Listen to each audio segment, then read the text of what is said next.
Você acha que você deve assistir 13 Reasons Why? Você acha que você deve ler o livro Os 13 Porquês, de Jay Asher? Esse é o momento que a gente vai conversar sobre o livro e sobre a série. Eu vou expor a minha opinião sobre o assunto, sobre bullying, sobre abuso sexual e sobre suicídio. Vamos conversar? Vamos nos abraçar? Vamos nos amar neste vídeo. Então vem comigo!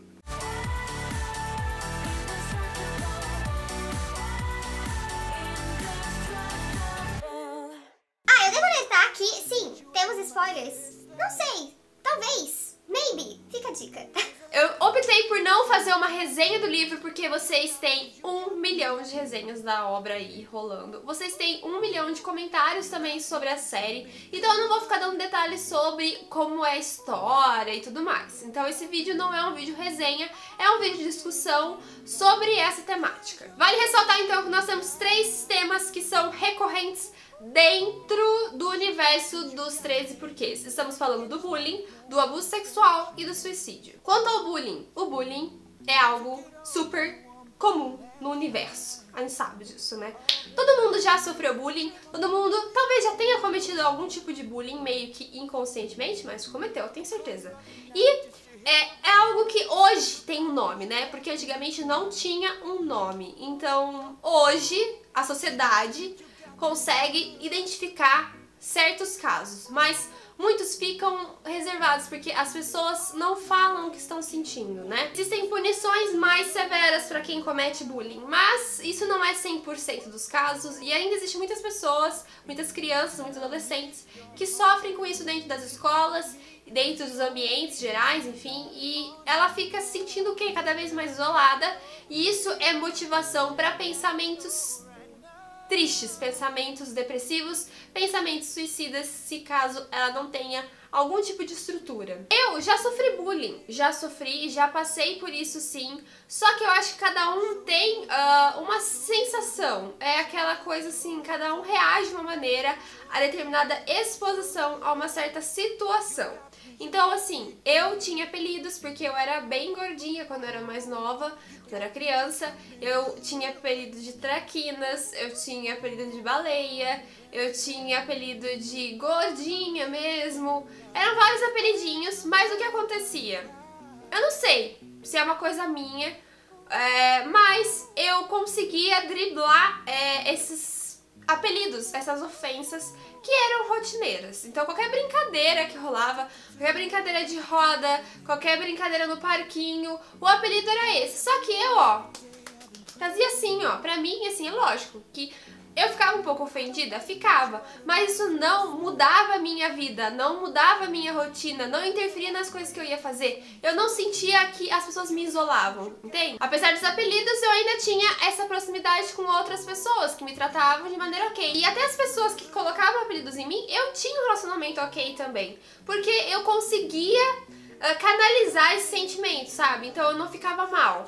Mas eu não posso tomar isso como o correto, como o certo, como qualquer um consegue fazer. Porque não é assim que funciona, né? Cada um tem uma maneira de reagir a situações. Então, eu acho que existem pessoas que, assim como eu, não se sentiram super afetadas com o bullying que sofriam. Só que eu acredito que essas pessoas que sofreram muito e que se sentem isoladas merecem uma atenção.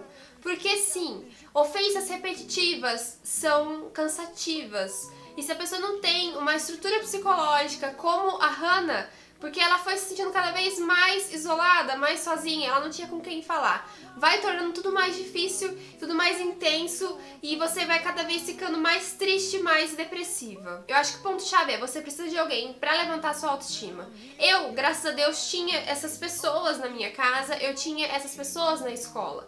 Então, se você não tem essas pessoas, eu entendo que deve ser muito mais turbulento, muito mais punk, né? E sim, a gente tem um abuso sexual na história.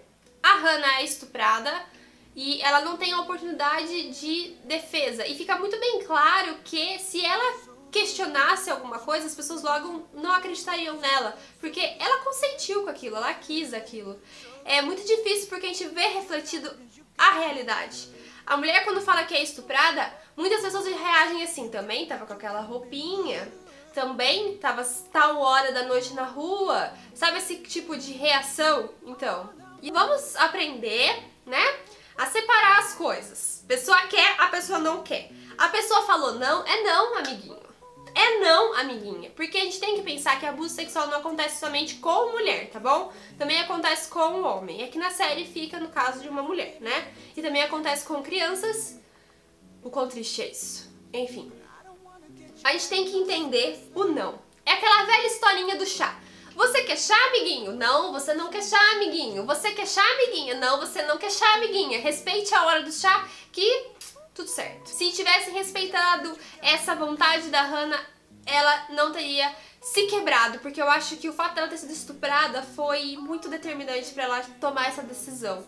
Então, se ela tivesse como se sentir segura, se sentir abraçada, provavelmente ela não teria colocado essa cartada final na vida dela. O suicídio, além dessa perda da sua vida, né, além de você perder tudo que você poderia ter no futuro, também afeta as pessoas que estão em volta. E afeta muito, gente, por experiência própria. É uma coisa, assim, absurda de quanto a gente se sente tenso com coisas pequenas. Porque a gente vê que certas pessoas podem fazer a mesma coisa. Ou a gente começa a ficar pilhado, sabe? Questionando por que a pessoa fez isso, qual a motivação. E pesquisas apontam que no mínimo 6 pessoas são influenciadas com uma pessoa que ali próxima cometeu suicídio. Então, é muito número, né, gente? 6 pessoas é muita gente. Então imagina se uma pessoa comete suicídio, se outras 6 cometem, é muita gente, são 7 pessoas. Para pra pensar. Conversa, fala, põe pra fora o que você tá sentindo. Põe pra fora de alguma maneira, sei lá, existe alguém que você talvez não está percebendo que, sim, tem interesse na sua vida, que quer compartilhar. Às vezes a gente se fecha numa bolha, se fecha nessa concha e a gente não enxerga, sabe? Por isso que é importante ter esse acompanhamento profissional. Porque a vida é isso aqui, ó. A vida é muito dinâmica, entendeu? Então, você pode estar passando por uma fase ruim, mas daqui a algum tempo tudo vai ficar bem. Então você tem que se dar essa chance de tentar buscar o bom. E não já querer cortar tudo e eliminar essa dor que você tá sentindo no agora. Então dê oportunidade pro futuro, sabe? Eu acho que é isso que você tem que pensar. Pensa que no futuro vai ser melhor. Essa esperança eu acho que é importante pra você se manter firme. O que a mensagem da série quer trazer é muito importante, sim, mas tem um porém aí. Eu senti que o livro é bem mais tranquilo. Eu senti que a leitura dele não me sufocou, sabe? Assim, eu não me senti aprisionada, assim, não me senti triste lendo. Lógico, a gente fica mal pela Hannah, mas não é na mesma intensidade. A série mexe com a sua cabeça, amigo. Vai mexer com a sua cabeça, porque mexeu com a minha, assim, mexeu muito. Cada episódio que eu assistia, eu ficava mal. Eu terminava e ficava assim, na bad mesmo. Eu ficava triste, gente, triste. Que seriado que me deixa triste. Tipo, eu fiquei muito triste. Então, eu tentei ao máximo assistir a série como se fosse um band-aid, assim, que a gente puxa rapidinho e tira. Porque eu não queria ficar mal todos os dias, sabe? Toda vez que eu assistisse, eu ficasse mal. Então, eu tentei assistir em uma semana. E nessa semana foi uma semana um pouco mais difícil pra mim. Também juntou TPM, né? Mas a gente deixa isso de lado.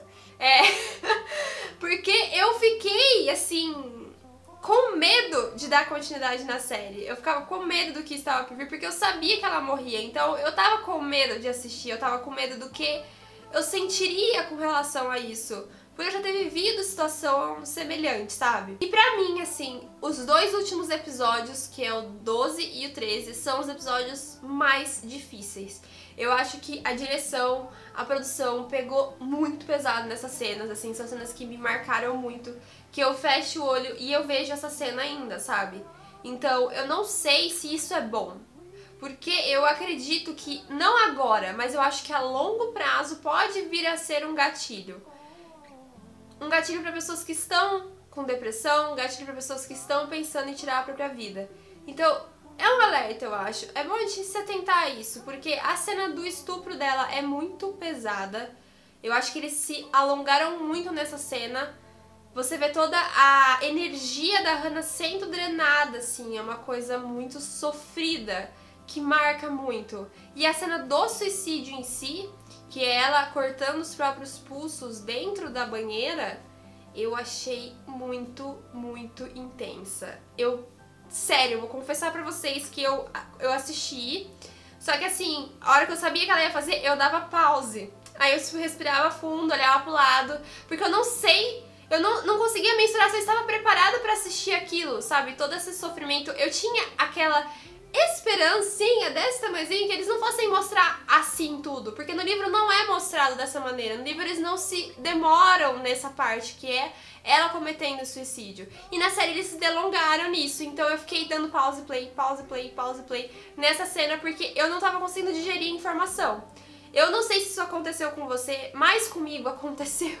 Então eu fiquei muito mal com a cena, foi onde eu chorei. E eu sou difícil de chorar, sabe? Tipo, eu sou meio difícil. E eu chorei porque é muito intenso. E principalmente pra mim, a cena que eu, tipo, desabei a chorar mesmo foi quando a mãe encontra ela na banheira. Gente, essa cena... Eles conseguiram trazer muita realidade pra isso, entendeu? Porque é exatamente assim que acontece quando você encontra alguém que fez isso. Que cometeu esse ato, entendeu? É essa atitude das pessoas que estão vivas ainda. Então é muito real. E isso mexeu muito comigo. Então, mexeu comigo, eu que ainda tenho essa estrutura, que eu consigo ver a situação e não querer tirar a própria vida. Eu não sei se vai mexer, provavelmente vai mexer muito com quem tá com esses pensamentos, sabe? Eu sei que pode ter muita gente que vai falar, não, eu não quero, vai procurar ajuda. E eu acho ótimo se é isso que tá despertando em você. Mas eu tenho um pouco de medo que isso desperte um lado negativo em você também, se você passar um tempo e querer repetir essa cena. Porque a gente sabe que casos de suicídio são um pouco abafados no geral, porque a gente não quer que isso se repita. Por que que eles fazem isso? Porque se você expõe na mídia isso, expõe no jornal, expõe na internet, expõe na TV, enfim, a pessoa vai ver aquilo e muitos vão querer fazer por repetição. Então... tem um probleminha aí nessa parte que eu tô com medo. Mas eu acho que é interessante sim ter sido mostrado também. Então eu tô um pouco assim, ó, meio que dividida. Mas a cena é muito intensa de verdade. Então eu fico aqui pra deixar uma dica pra vocês. Se você não se sente emocionalmente preparado pra assistir, eu acho que você deve assistir até o episódio 11. Tipo, não assiste os outros, porque depois vai ser punk, tá, amiguinho? Tipo, vai ser difícil você não esquecer.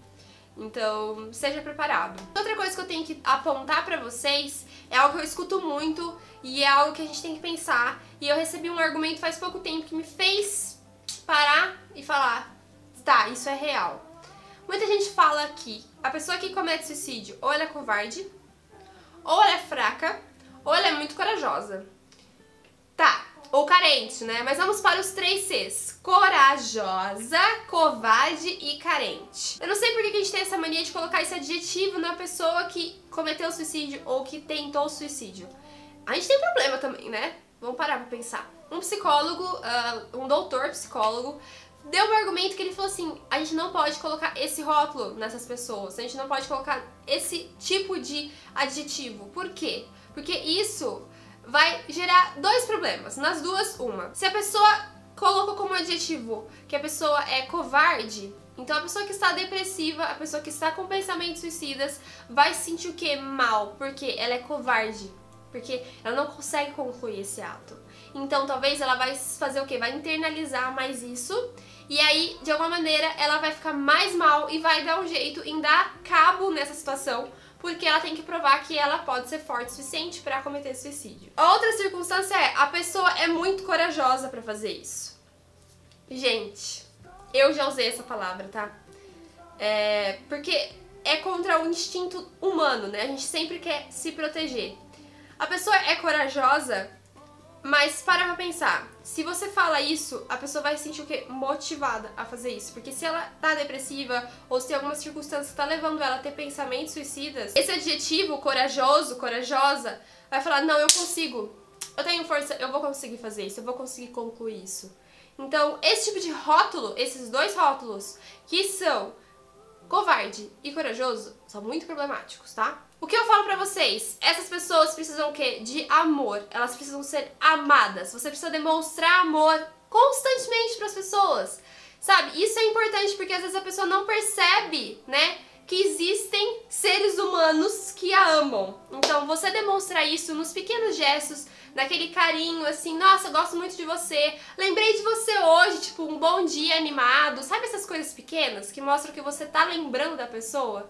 são muito importantes. Eu digo uma coisinha pra vocês pensarem, pra vocês colocarem a mãozinha na consciência aí. Você se sente preparado pra falar sobre o assunto? Você se sente preparado pra falar sobre suicídio, sobre abuso sexual e sobre bullying? Se você consegue pensar nisso com frieza e sentir que dá pra você falar sobre isso, assista a série. Porque você vai aprender muito. Você vai conseguir desenvolver essa empatia com as pessoas e vai desenvolver também a capacidade de percepção no que está ao seu redor, no que as pessoas estão fazendo. Então é muito interessante. Agora, se você para a pensar um pouquinho aí, bota a mãozinha na consciência e perceber que talvez não seja o momento, talvez você deva esperar um pouco, então espera, não assiste agora, porque eu acho que vai te afetar. Muitas pessoas que eu conversei se sentiram afetadas, se sentiram mal com a história. Então eu não quero que você fique mal, eu quero que você pense bem, e se você se sentir confortável, assista que você vai aprender muito também. Eu finalizo dizendo o seguinte, a série é incrível, o livro é muito bom, mas a série é melhor ainda porque traz uma gama de sentimentos muito mais intensas. Só que eu ressalto a questão de você estar preparado ou não pra assisti-la. E dá um like aqui, se inscreva aqui no Borogodó Literário e a gente se vê então em breve com mais um vídeo. Me siga nas redes sociais, lá no Twitter e no Instagram da fanpage do Borogodó e no Snapchat. E também deixo aquele abraço pra aqueles que não precisam. Mentira, todo mundo precisa, então gente, aquele abraço, ó. Sinta-se abraçado e muito amor, tá? A gente se vê em breve. Beijinho, fui!